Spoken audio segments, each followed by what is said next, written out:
आज हम लोग पदार्थ के दूसरे पार्ट पदार्थ का वर्गीकरण के रासायनिक गुण के आधार पर पढ़ेंगे। क्योंकि पिछले वीडियो में हम लोग भौतिक गुण के बारे में पढ़ चुके थे कि भौतिक गुण के आधार पर ठोस, द्रव और गैस था। तो आज इस वीडियो के माध्यम से हम लोग रासायनिक आधार पर पढ़ेंगे तत्व, यौगिक और मिश्रण के बारे में। किसके बारे में? तत्व, यौगिक और मिश्रण के बारे में।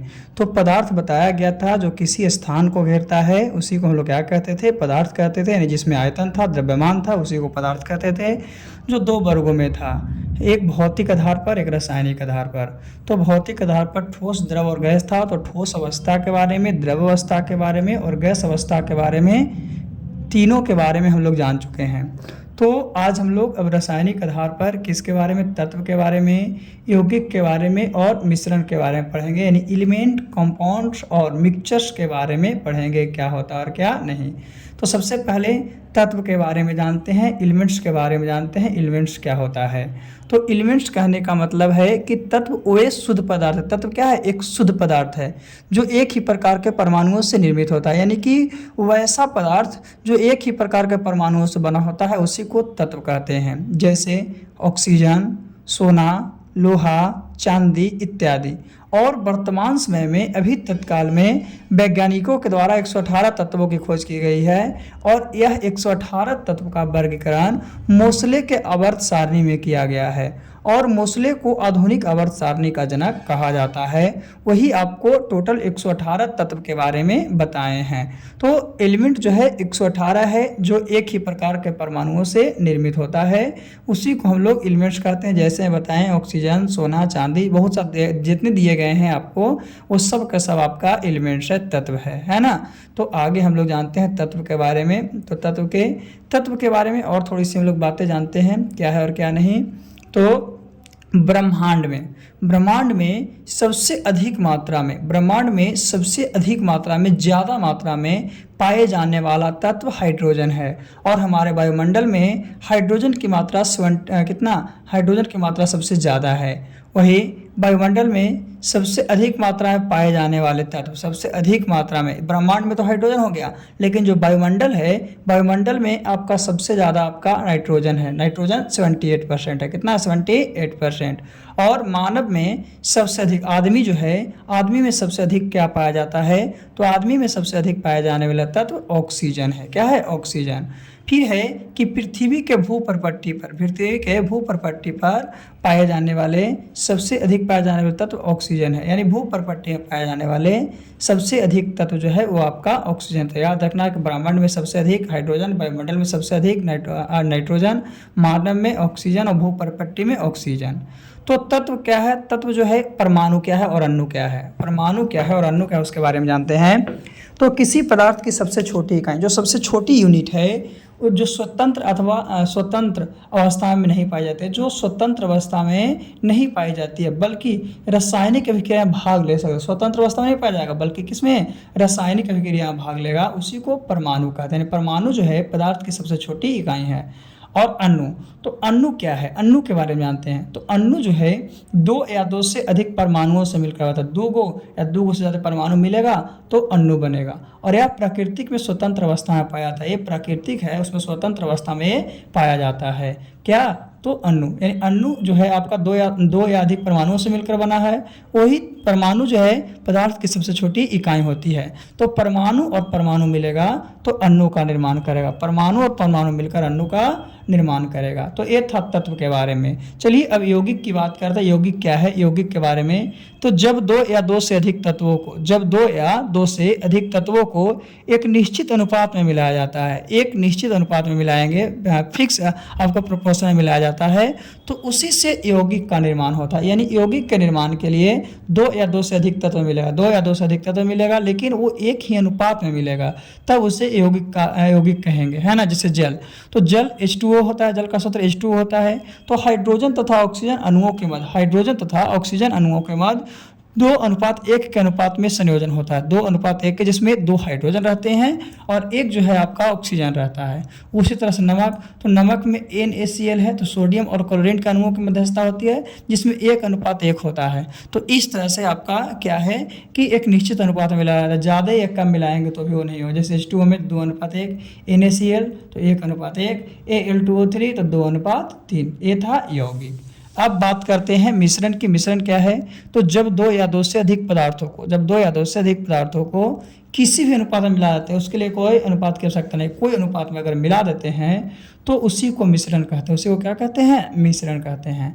और मिश्रण में उसके अवयवी तत्वों का गुण मौजूद होता है। मिश्रण में जो उसका मौजूद तत्व है उसका गुण मौजूद होता है, उसी को लोग जैसे शरबत बनाते हैं तो शरबत में चीनी, नमक, पानी डालते हैं। चाय में बहुत से क्या चाय पत्ती डालते हैं, चीनी डालते हैं। तो ये सब क्या है? मिश्रण है, जो कि कोई भी अनुपात में मिला दीजिएगा तो बनते जाएगा। हवा, तो मिश्रण के प्रकार क्या है? मिश्रण के प्रकार जो है मुख्य रूप से 2 होते हैं।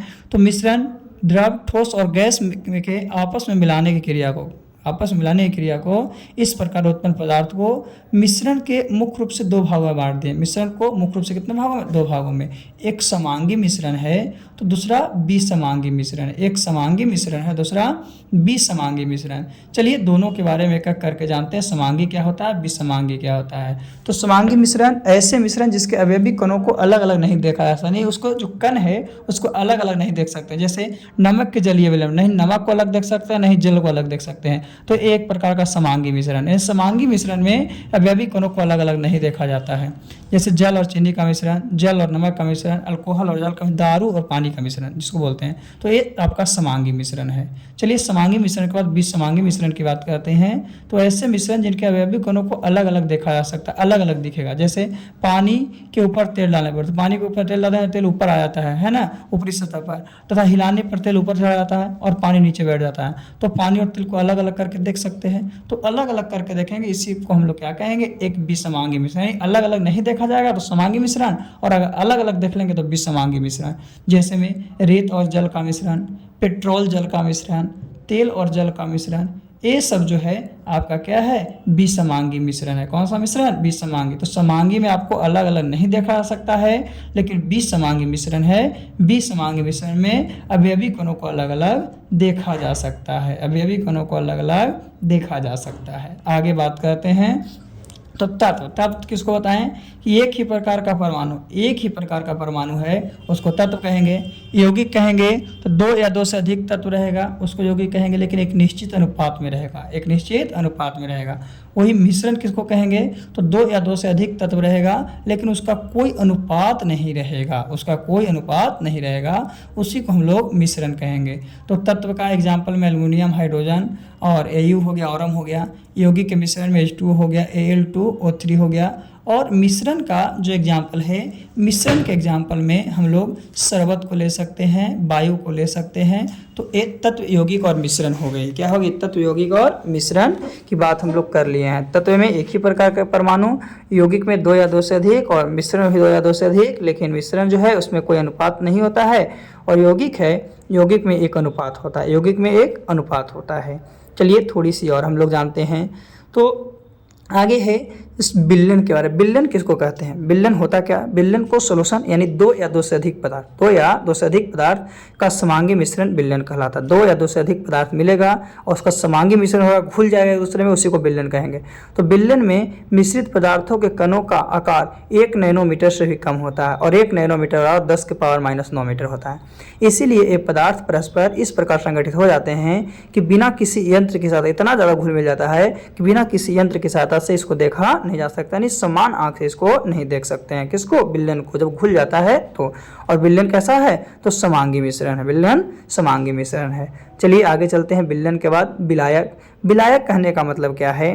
तो वह पदार्थ जिसमें अन्य पदार्थों को घोलने की क्षमता है, यानी अपने आप में क्या घोलने की क्षमता है, उसी को क्या कहेंगे?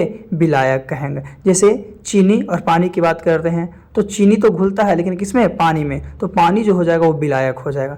यानी कि किसी विलयन में सर्वाधिक मात्रा विलायक होते हैं, यानी कि जिसका ज़्यादा मात्रा है उसी को हम लोग विलायक कहेंगे। और विलयन में अन्य पदार्थों इस तरह घुले रहते हैं, जैसे जल हो गया, एसिटिक अम्ल हो गया, इथेनॉल हो गया, ये सब आपका विलायक है। यानी जिसकी मात्रा अधिक है वो विलायक है, यानी जो घुलाता है अपने अंदर वो विलायक है।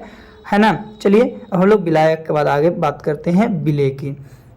विलेय क्या है? विलेय कहने का मतलब है कि वे पदार्थ जो विलायक में घुले रहते हैं उसको विलेय कहते हैं। जैसे बताया नमक और पानी, तो नमक घुल गया, लेकिन पानी में घुल गया, तो नमक घुल गया तो नमक क्या हो जाएगा? विलेय हो जाएगा। यानी कि जिसकी मात्रा कम होती है उसी को हम लोग विलेय कहते हैं, और जिसकी मात्रा अधिक होती है उसी को हम लोग क्या कहते हैं? विलायक कहते हैं।